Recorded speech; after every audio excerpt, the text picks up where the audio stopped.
I read this recently and I thought it was a really wonderful distillation of the entire topic of trans kids in America.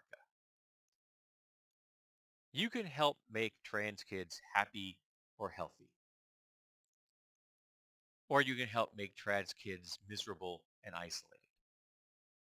What you can't do is you can't make trans kids into cis kids. They're trans. That's the reality. I know it's a reality that some parents don't want. A lot of parents have a very narrow definition of what they want as children. They seem to think of children very much as they seem to think of designer dogs. You go get the specific designer dog you want for your particular lifestyle or particular, aesthetic tastes, and you don't have to have any other dog. No one is going to force you to go out there and buy a dog that you don't want.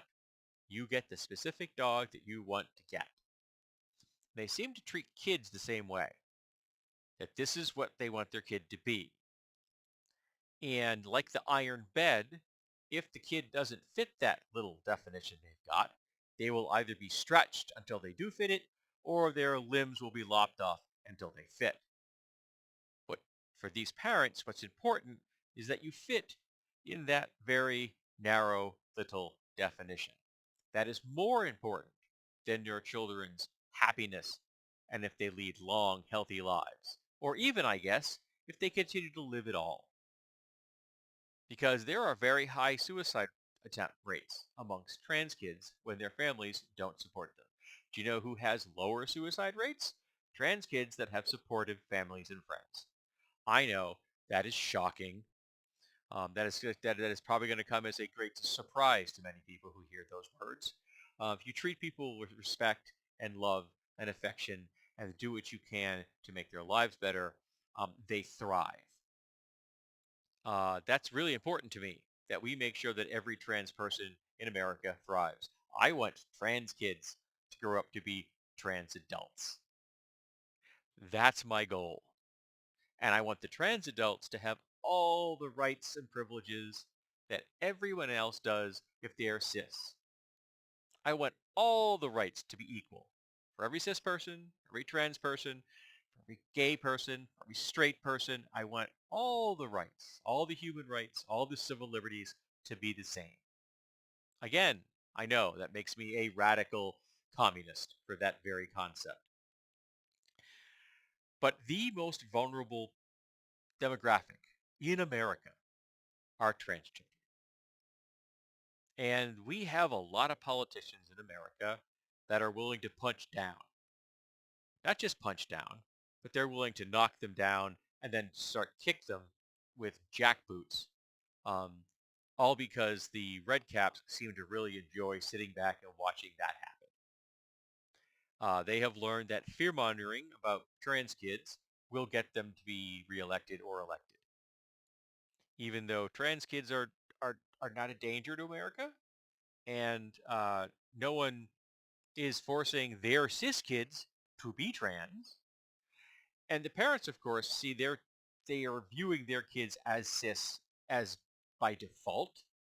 So when their kid reveals themselves to not be cis, obviously that had to come from an outside source.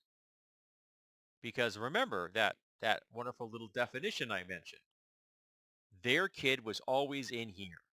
And if you're now telling them that their kid isn't in here, well, that obviously must have been something that was done to their child.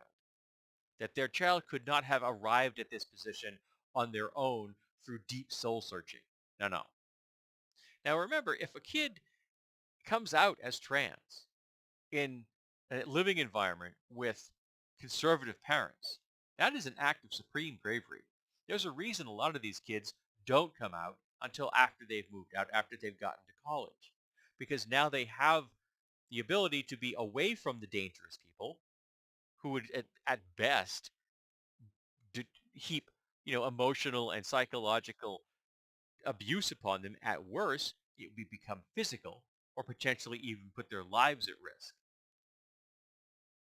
And some of the kids who come out just get thrown away. Their families just go away. We don't want you anymore. You failed to fit in here. And you are obviously a failure to us as your parents. It doesn't seem to ever occur to folks that if you decide to have a child, that means you've made the decision to have a child regardless. It doesn't mean you get to pick and choose. These are not designer dogs. If you decide to have a kid, that means you have to accept that kid whether they're neurotypical or neurodivergent, straight or gay, trans or cis. You have to accept your child for who they are and do everything in your power to make sure that they are raised to be happy and healthy. You will never turn a trans kid cis, but you can turn a trans kid into a miserable, isolated human being.